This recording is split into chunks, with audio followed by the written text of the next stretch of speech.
capítulo 18, na minha versão diz assim, a partir do verso 30. Então Elias disse a todo o povo: chegai-vos a mim. E todo o povo se chegou a ele e reparou o altar do Senhor que estava quebrado.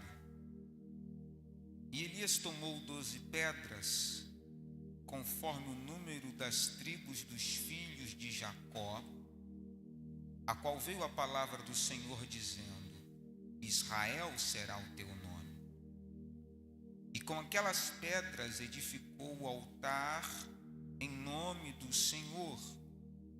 Depois fez uma valeta em redor do altar, segundo a medida dupla de sementes. Amém. Olhe para cá rapidamente.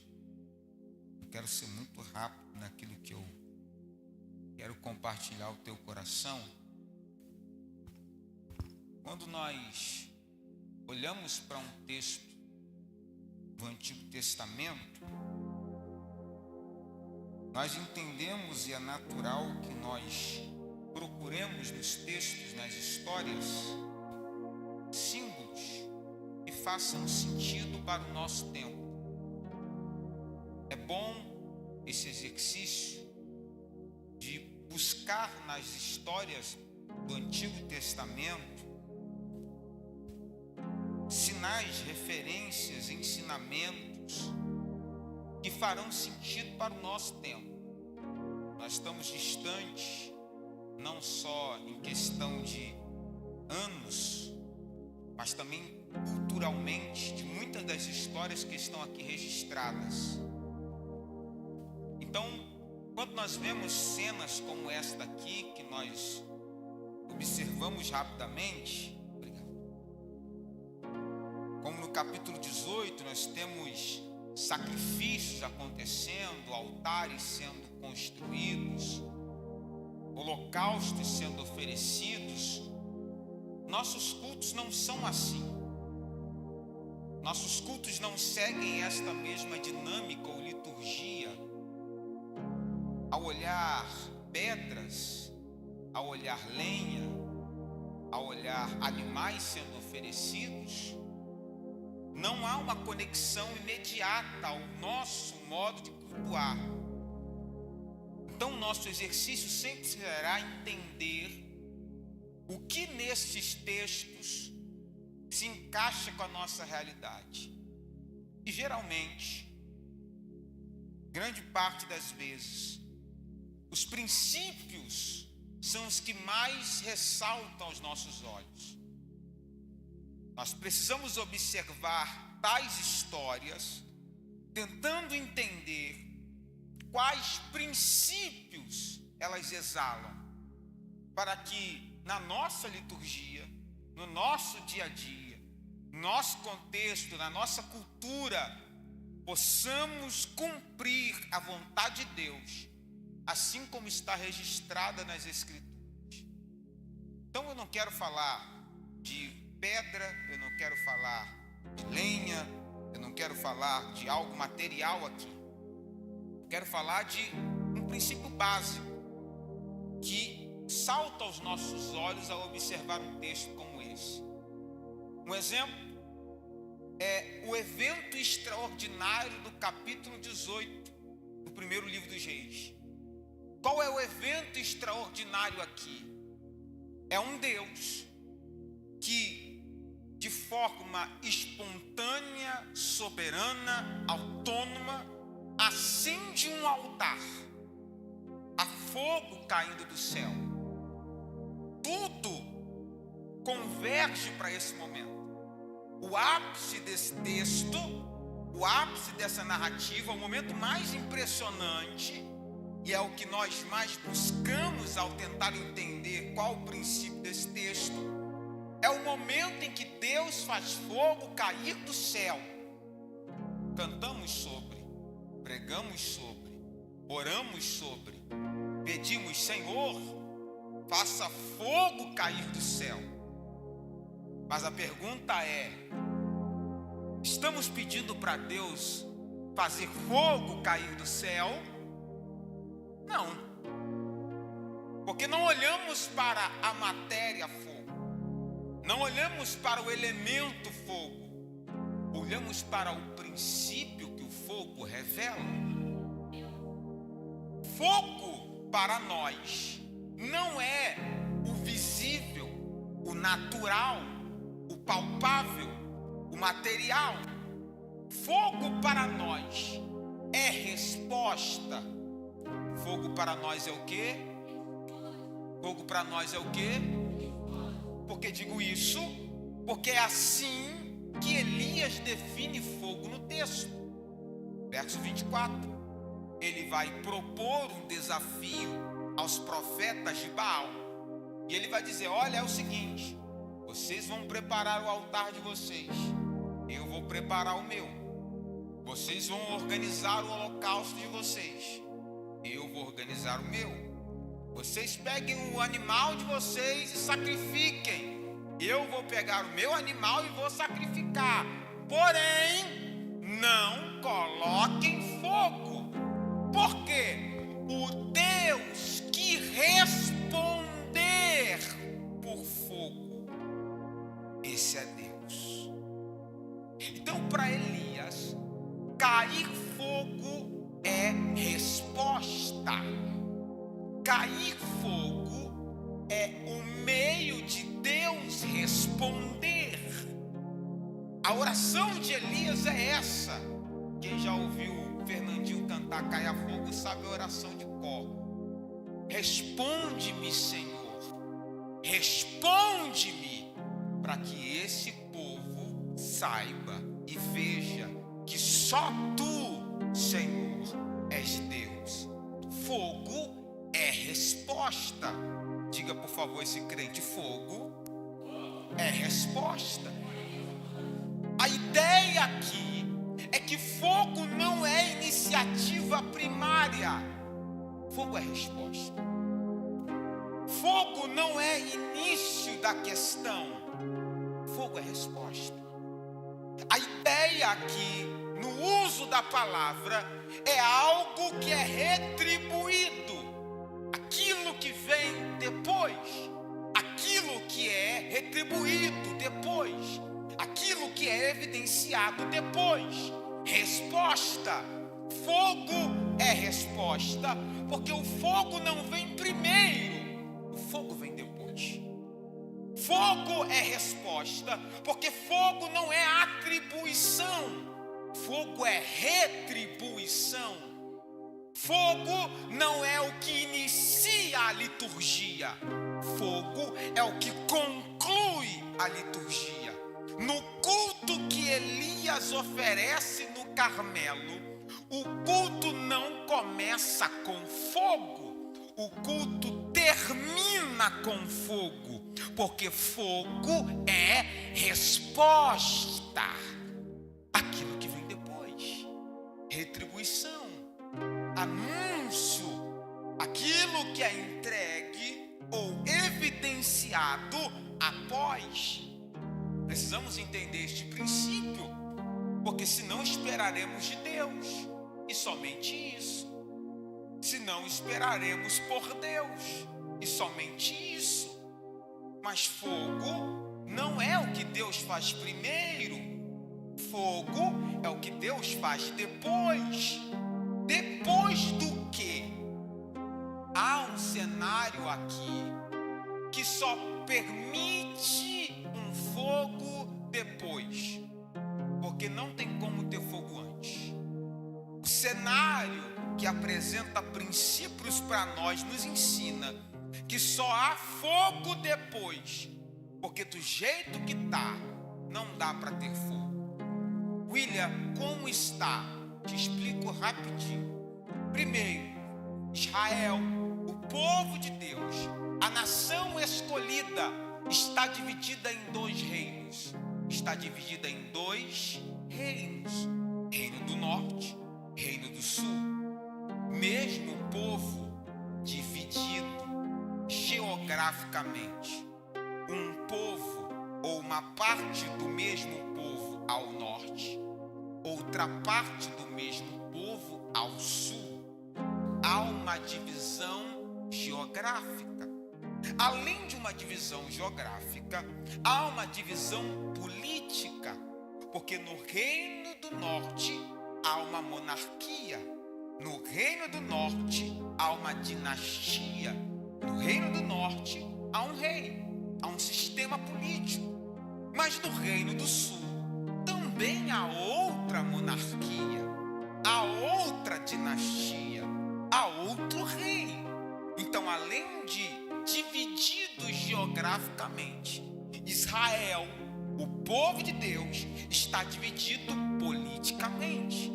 Como se não bastasse, Israel também está dividida de forma religiosa, espiritualmente, liturgicamente, porque o Reino do Sul, que há duas tribos que se uniram formando o reino, segue na sua maioria ao Senhor. O rei do sul é Josafá, temente a Deus, mas o rei do norte é Acabe e Jezabel, tementes a Baal. Há divisão geográfica, há divisão política e há divisão religiosa, há divisão espiritual. Não tem unidade.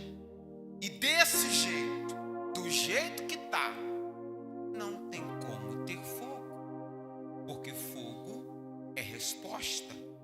Fogo é o que vem depois. Qual é o princípio aqui? Porque talvez não tem fogo ainda? Porque do jeito que está, não dá para ficar. Do jeito que está, a nação, as tribos, as famílias, o reino, não permite que haja resposta de Deus, não permite que haja manifestação objetiva de Deus, não permite que haja da parte de Deus aprovação, porque há divisões políticas, geográficas, espirituais. O povo está desunido entre si. E pior, o povo está desunido de Deus, distante do Senhor. Então o que é Elias? Elias é a cola divina para trazer tudo para o seu lugar. Elias é aquele que Deus vai usar para juntar os pedaços daquilo que está separado, para que possa acontecer o que ele anunciou no início. Resposta. Deus quer responder, Deus pode responder, mas do jeito que está, não há lugar para ter resposta. Ele olha para o povo, após os profetas de Baal cultuarem, gritarem, se cortarem, pularem, dançarem, não havia resposta, nem quem respondesse. Elias para, diz ao povo: vamos trazer o fogo, chegai-vos a mim. Ele traz o povo para perto. Perceba que Elias é o agente de Deus no meio do povo, é a voz de Deus no meio do povo, e é ele quem convida o povo à aproximação. Perceba que Elias é a voz que traz o povo.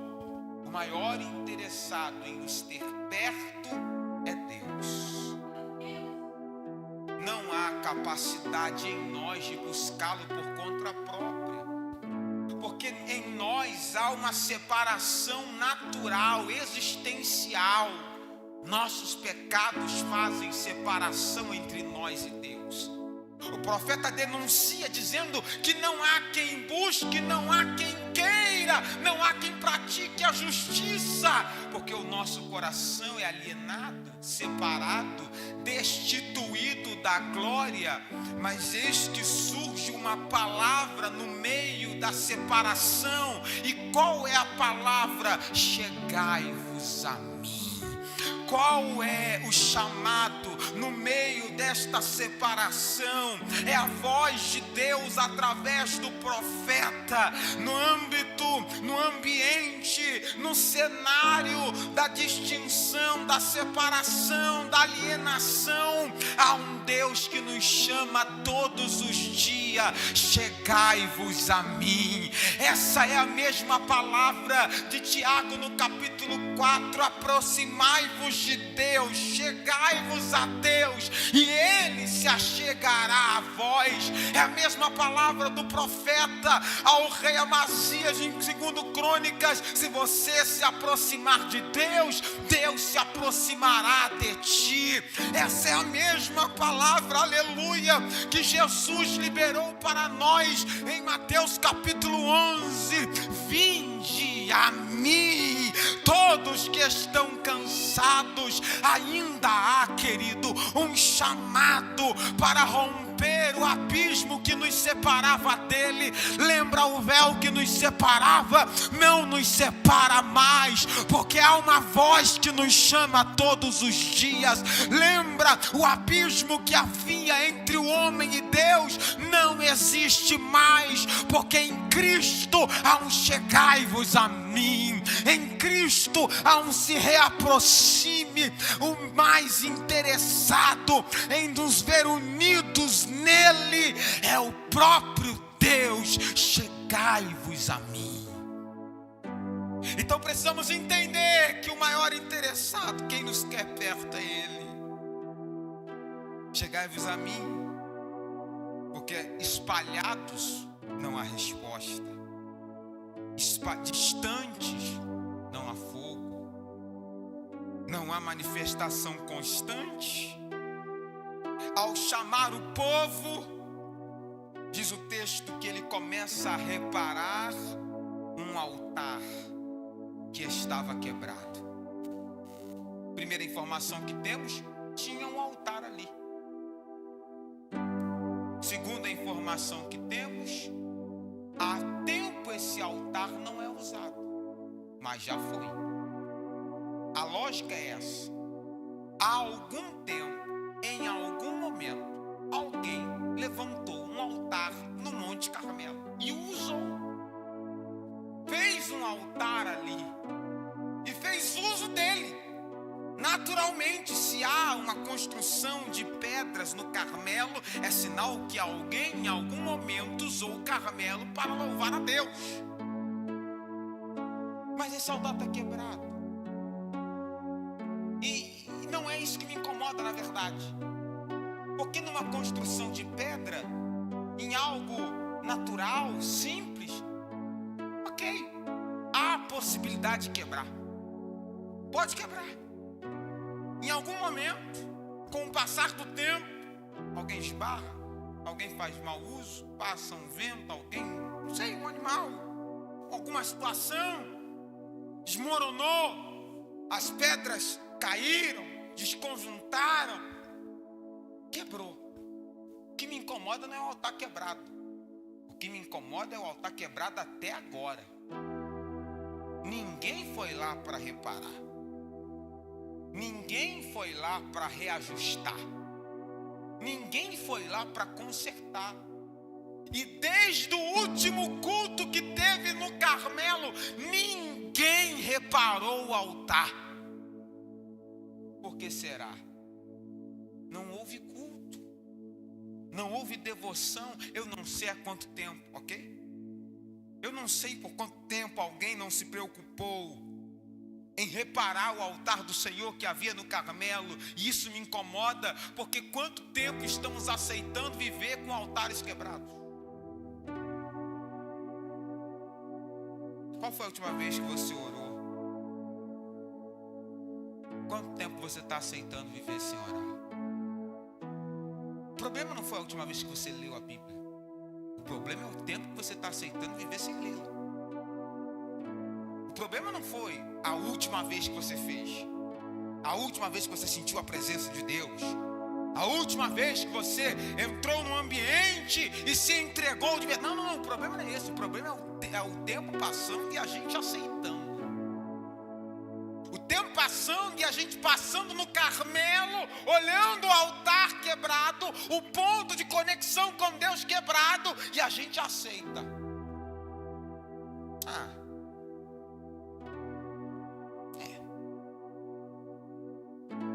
É assim, né?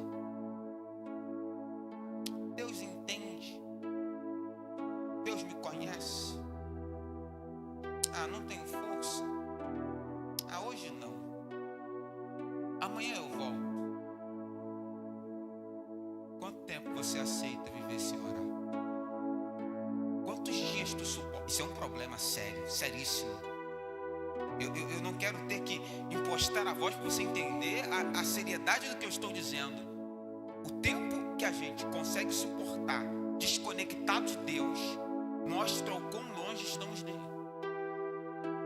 Não podemos aceitar passar pelo Carmelo, olhar o altar quebrado e dizer, normal.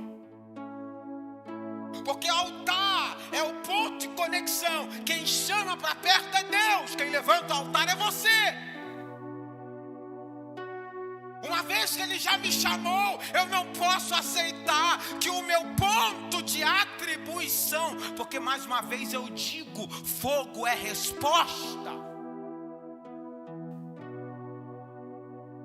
Fogo é o último elemento do culto. É a retribuição de Deus.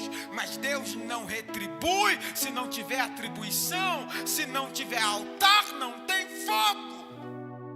Chamar, Ele já chamou. Tenho certeza absoluta. Porque é do caráter dele sempre chamar o homem, mesmo que o homem não queira estar perto. Ele já te incomodou, eu sei que já. Ele já te chamou para perto, eu sei que já. Ele já usou alguém. Já entrou naqueles cultos que parece que a palavra é para você? Já entrou nesse culto? O cara está pregando. Não parece que é para a gente? Então, é porque é mesmo. É tudo para tu. É tudo para a gente. É Deus chamando. Bora. Vem. Na hora. Mas a questão não é o quanto Deus me chama. A questão é o quanto eu me incomodo em ver o altar quebrado. Diga a esse crente, não aceite. Não, você não está aqui, diga para ele, não aceite viver com o altar quebrado. Diga para ele, não aceite viver um dia longe do altar. Ei, querido, eu creio, eu desejo e eu profetizo que Deus produzirá no nosso coração um incômodo, uma insatisfação, uma indignação, uma autoanálise a ponto de não aceitarmos viver um momento sequer com o altar quebrado. Eu não sei como você entrou aqui, eu não sei como foi a tua semana, eu não sei como foi fevereiro, mas eu creio que Deus vai te chacoalhar de tal forma, te incomodar de tal forma, criar um condomínio na tua mente para tu não aceitar viver com o altar quebrado. Eu não sei você, mas eu não aceito sair desse culto com o altar quebrado. Eu não aceito viver mais um dia com o altar quebrado. Se queremos o fogo, precisamos nos incomodar. É tempo de reparar o altar. Ele chama o povo, porque o chamado é sempre de Deus. Ele repara o altar. Mas após reparar, e aqui reparar fala de preparar o ambiente. Pedras quebradas, ambiente sujo, abandonado. Ele começa a limpar, a preparar. É o mesmo ambiente de culto, ele quer fazer um culto ali. Ele vai tirando as pedras que estão quebradas, ele vai retirando ou uma sujeira, algo que não deveria estar, algo que permaneceu por muito tempo, já deveria ser tirado. Ele vai fazendo aquele processo que a gente faz de tirar o que é para tirar, sabe? Vai reparando, vai consertando, vai preparando o ambiente. Aí ele faz algo que me chamou a atenção. Após reparar o altar, preparar o ambiente, tirar todas as pedras quebradas, ele pega 12 pedras. Ele pega o quê? Ele pega o quê? Ele pega 12 pedras.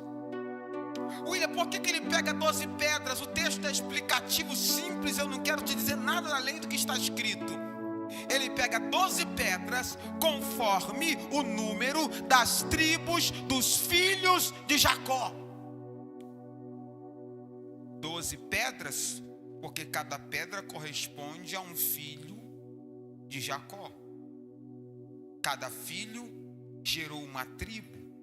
Quantos filhos Jacó teve? Quantos filhos Jacó teve? Desses filhos, quantas tribos foram geradas? Quantas tribos foram geradas?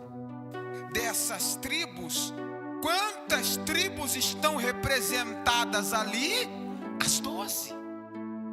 Uma pedra para cada tribo, uma tribo para cada filho, um filho para cada tribo, uma tribo para cada pedra. 12 pedras, 12 tribos, 12 filhos. Num reino dividido. Num reino que tem 10 tribos formando um reino e 2 formando outro. Não, Elias, você está errado nessa conta. A galera das outras tribos está para lá. A gente aqui é só nós 10. Pega 10 pedras que já funcionam. Para que as 12? Não. Pega só 10. Nosso grupo aqui.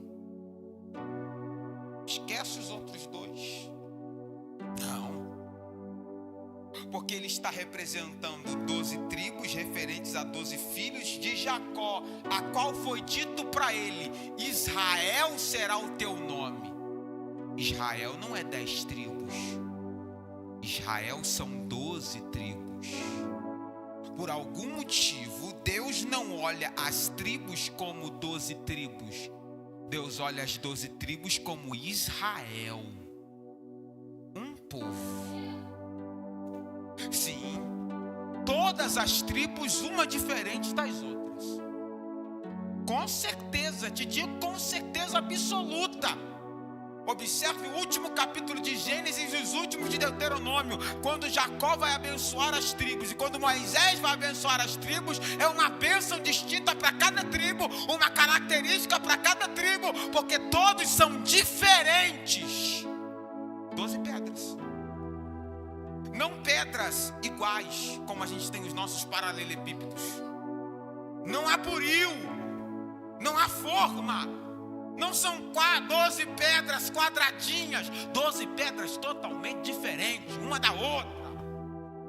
Porque cada pedra representa uma tribo, com sua cultura, seu histórico, seu jeito, sua forma de ganhar a vida, seu comércio, sua maneira financeira de administração. Cada tribo é uma tribo. Uma pedra diferente da outra. Mas se você puder, observe comigo. Eu quero que você leia, observe e procure entender o que Deus está querendo dizer para nós. Verso 32 do capítulo 18. E com aquelas pedras edificou o altar. Quantas pedras? Quantas pedras? Quantos altares? Quantos altares? Percebeu que do jeito que está não dá? Cada pedra num canto não vai? Na graça, irmãos, nós não precisamos passar buril na pedra. O que é isso, William? Encaixar todo mundo num molde. Na graça, todas as pedras se encaixam para formar um altar. Na graça, eu sou totalmente diferente de você. Você é totalmente diferente da pessoa que está ao teu lado. Por mais semelhantes que sejamos, não somos iguais, somos diferentes. Por mais coincidências que haja em nós, cada pedra é diferente da outra. Só que se queremos o fogo no altar, precisamos entender que somos 12 pedras, porém um altar só. Unidade não é todos iguais, unidade é todos juntos num altar só. Unidade não é padronizar tudo, uniformizar tudo, não. Unidade é alinhar todos num lugar só, num propósito só, numa palavra só. Eu creio, desejo e profetizo que nossas diferenças não serão barreira para que nos juntemos, porque o foco não é a pedra, o foco é ser altar. O foco não é eu ser pedra, o foco é que sejamos altar, porque fogo não cai sobre pedra, fogo cai sobre altar. Se tiver altar, tem fogo. Se tiver altar, tem fogo. Fogo é resposta, e essa resposta não vem sobre a pedra, essa resposta vem sobre o altar. Ele pega uma pedra representando cada tribo. Deixa eu te perguntar uma coisa simples, básica, que você com certeza vai conseguir me responder com muita facilidade, baseado nas todas as informações que temos, ok? É fácil responder e você consegue. Deixa eu te perguntar, que pedra que ficou em cima?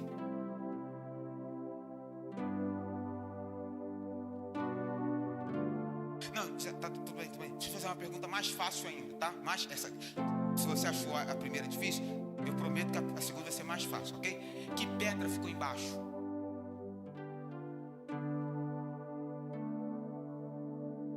Não importa. Não, William, porque Judá é a tribo do Messias, ela que tem que ficar em cima. Não, William, porque Rubem é a tribo do primogênito, ela que tem que ficar em cima. Não, William, Manassés e Efraim são as menores, elas têm que ficar embaixo. Não, William, Levi é a tribo consagrada, ela que tem que ficar em cima. Não importa quem está em cima, não importa quem está embaixo, não importa quem prega, quem canta. O importante é que sejamos todos um altar e que o fogo recaia sobre nós. Aleluia! Não importa se sou eu que vou pregar ou você que vai orar, não importa se é alguém que vai tocar ou se ninguém vai tocar. O importante é que sejamos um altar para que o fogo recaia sobre nós. Não importa qual é a minha posição no altar, irmão, eu só não quero ficar de fora. Não importa o que eu vou fazer no culto, eu só não quero ficar de fora. Eu não sei você, irmão, mas eu não aceito ver o fogo cair lá e eu estar aqui. Onde o fogo for cair, é aí que eu quero estar. Onde o fogo for cair, é aí que eu quero estar, irmão. Não importa o que a gente vai fazer, irmão. Pô, não importa quem vai estar do meu lado. Tinha tribo que não se gostava muito mesmo, não, irmão. Se a gente tem isso, imagina eles. Tinha uns pensamentos que não batiam mesmo, não. Tinha uma galera que não... Entendeu? O anjo não bate. O anjo. Não importa. Não, porque se eu sentar do lado da tribo de Benjamim, eu não quero. Vai pra mim, bebê. Vai ter que querer.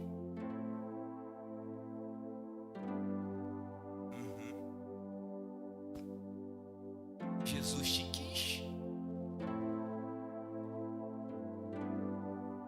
Diga para esse crente que está do seu lado, diga para ele: a pior pedra sou eu. Paulo olhou para nós e disse assim: miserável homem que eu sou. Unidade é eu entender, irmão, eu só estou no altar por causa da graça. Eu não merecia estar aqui, não. Eu sou a pior das pedras, mas Ele me colocou aqui. Agora quem sou eu para dizer quem pode e quem não pode estar? Eu sou a pior pedra, eu estou aqui, irmão. Oh, meu Deus.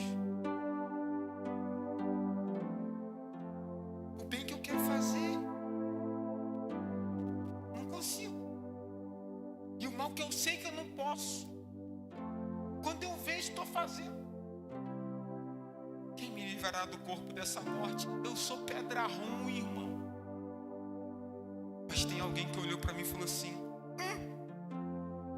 vou colocar no altar. Você pode agradecer a Deus pela graça.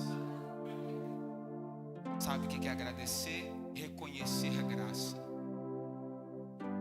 Agradecer é dizer: eu não mereço, mas obrigado. Eu não merecia estar nesse altar, mas obrigado. Eu não merecia estar neste corpo, mas obrigado. Agora, qual é a bendita, a maravilhosa notícia que eu vejo quando o fogo cai? Verso 38. Então caiu o fogo do Senhor, consumiu o holocausto, a lenha e as pedras. Ué, William, as pedras não formam um altar? Formam. Então o texto não deveria dizer consumiu o altar? Talvez.